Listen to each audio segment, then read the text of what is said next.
My name is Faith Tatum, and I was 32 years old the night my own father looked me in the eye across my grandfather's birthday table and told me I had no place in this family's future.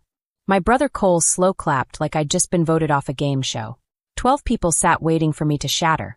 I didn't, because 3 days earlier, inside my grandfather's supply warehouse, I'd opened a cream envelope sitting on a borrowed desk. And I walked into that dinner carrying something none of them knew existed.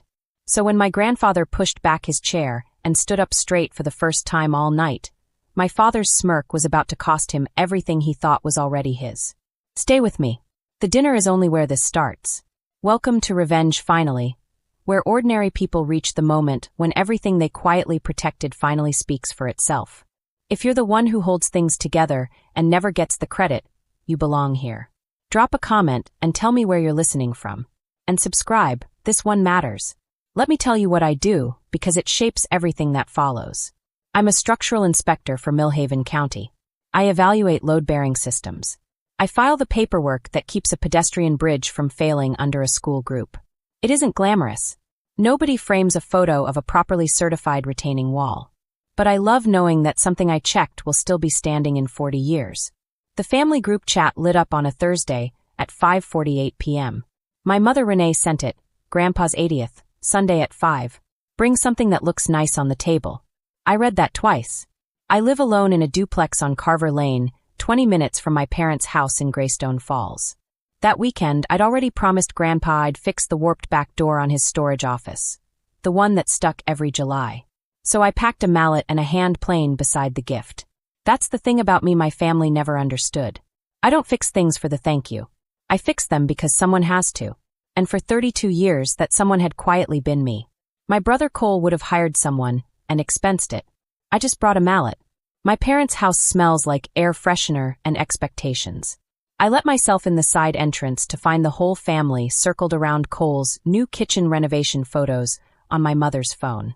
Look at that tile work, Renee kept saying. My father, Gerald, glanced up at me from the counter. Work boots, no earrings. He gave his little exhale. Still out there inspecting other people's buildings, sweetheart? Renee echoed it into her wine glass. A couple of cousins smiled along. I set my gift down and said nothing. You learn early in a family like mine. The cost of correcting them is always higher than the cost of being underestimated. Through the window, I spotted Cole on the back patio, shoulders hunched over his phone. His voice dropped when he noticed my mother slide open the screen door. I caught 2 words before the glass closed. The East Lot. My whole body went still. The way it does on a job site when something I've measured starts reading wrong. To understand why those words chilled me, you need to know about Tatum Supply Works. 47 years ago, my grandfather Walter built a fabrication warehouse on 8 acres at the east edge of Greystone Falls. He started training teenagers who'd been written off, kids one missed paycheck from dropping out, teaching them to weld pipes, set structural bolts, and read a spec sheet. I basically grew up there. The place ran on routine, and the routine started with a sound. A cast iron bell mounted by the entrance, 2 rings every morning at 7:30 sharp, and 30-some kids who claimed not to care would file in and care anyway. Grandpa kept a brass folding ruler in his breast pocket, battered at the joints from 40 years of use. Measure twice, he'd say. Metal doesn't forgive a careless hand. That warehouse was the one place in my family where what you could do mattered more than how you looked doing it. The morning before the birthday, I went to fix that office door.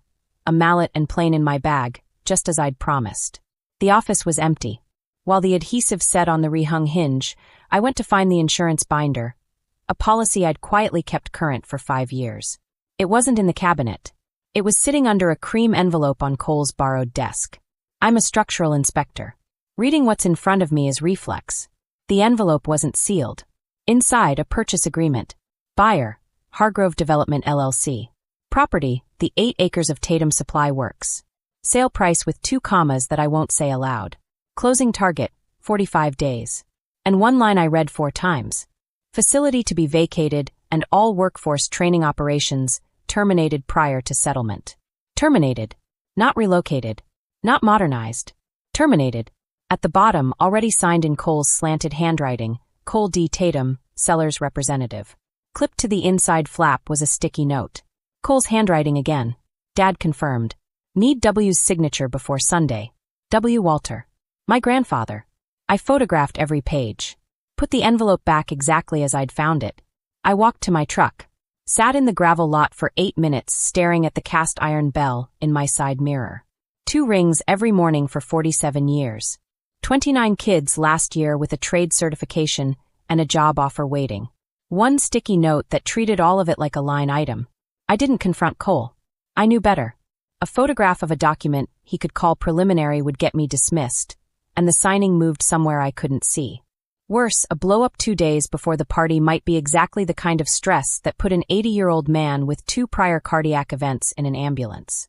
So I sat at my kitchen table that night and thought the way I think on a failing structure. What's actually holding this up? And what am I legally allowed to touch? I couldn't block a private sale. I wasn't the owner. Only Walter was. But a developer doesn't want 8 acres. A developer wants 8 acres he can level and build on. Take away the second thing, and the first thing stops being a deal. Here's what they didn't know. 20 months earlier, while compiling Millhaven County's pre-1975 industrial structure inventory, I'd started a heritage preservation application for the Tatum warehouse buildings. Not as a scheme, just because I stood in that building where I learned to read a load chart and thought, I don't want this to disappear someday. That application had been provisionally approved, attached to a state vocational heritage grant with one specific condition. Accept the funds, and the property must operate as a certified workforce training facility for 22 years, or repay every dollar, with penalties running with the land. I hadn't filed the final paperwork. After I saw that purchase agreement, I finished it overnight. Drove to the county recorder's office at 7 a.m. I walked the forms myself. Paid the recording fee. It went on the public record the Saturday morning of the birthday party. I printed the designation certificate, the grant covenant, the county deed, Walter's name as sole trustee, and the photos of Cole's purchase agreement. Stacked them the way I'd stack an inspection report. Here's the structure, here's the load, here's where it fails. Slide it all into a plain envelope. Set it by my keys. Slept the whole night. Sunday dinner. My mother's best china. A gold 80 banner across the mantel. Gerald was on his 3rd bourbon before appetizers. Cole arrived carrying a leather portfolio I'd never seen him own. He set it on the sideboard with the care of a man handling his own future. Through the flap, I could see the cream envelope. Clipped to the pen loop, 2 heavy black pens. He'd brought closing documents to a birthday dinner. Gerald stood before anyone reached for their fork. 50 years ago, my father built something worth carrying forward. And I think we all know who's ready to carry it. He raised his glass toward Cole. The 2 board members from the warehouse's nonprofit, Sylvia and a man named Ray, politely clinked. Grandpa didn't drink. He watched his son the way he used to watch an apprentice rushing a cut. Then Gerald looked at me. My daughter inspects other people's buildings for the county. Fine work. But she's never built a single thing. She has no say in this family's future, because frankly, she doesn't deserve to carry our name. Cole slow-clapped. One cousin joined in. My mother looked at the tablecloth and let it happen, which is its own kind of applause. 11 people waited for me to break. I picked up my napkin. I folded it once. Set it beside my plate. Then Cole reached for the portfolio, slid the cream envelope down the table to Grandpa, and laid one of the good pens across it. Just a couple of signatures, Grandpa. To take the weight off you. I set my napkin down and said quietly, before anyone signs anything, I think Grandpa has something to say first. My voice didn't rise. I placed the boxwood ruler on the white tablecloth where Walter could see it. Every head turned.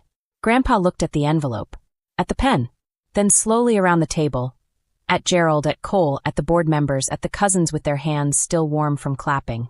He put both palms flat on the table, and stood up. Straight. Steady. Steadier than my father, 3 bourbons deep. The room went so quiet I could hear the candles. Damon. He paused. You told your daughter she doesn't deserve to carry our name. Twice. At my table. He lifted the ruler. Held it so the whole room could see the letters carved near the hinge. F. Tatum. Then she shall carry mine. And everything that comes with it. Cole's smile left his face like paint under a heat gun. No, Grandpa, you can't. I already did, Walter said. 2 weeks ago. It's signed and recorded. Faith holds the trust.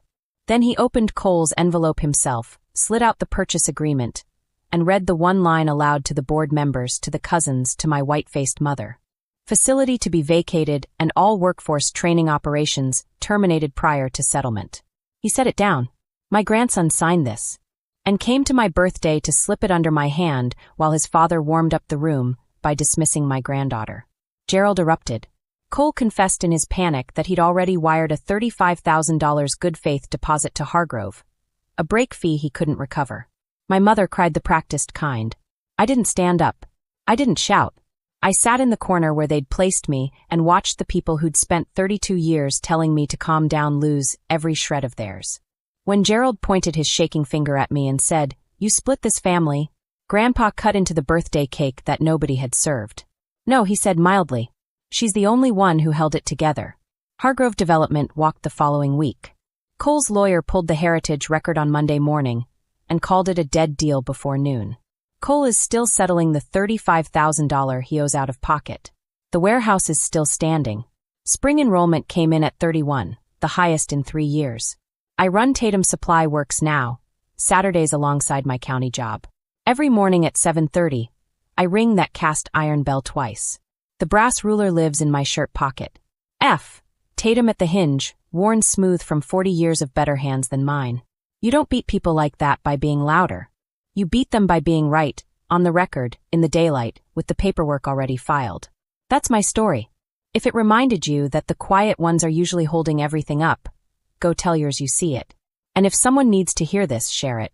I'm Faith Tatum. Subscribe to Revenge Finally for more. I'll see you in the next one.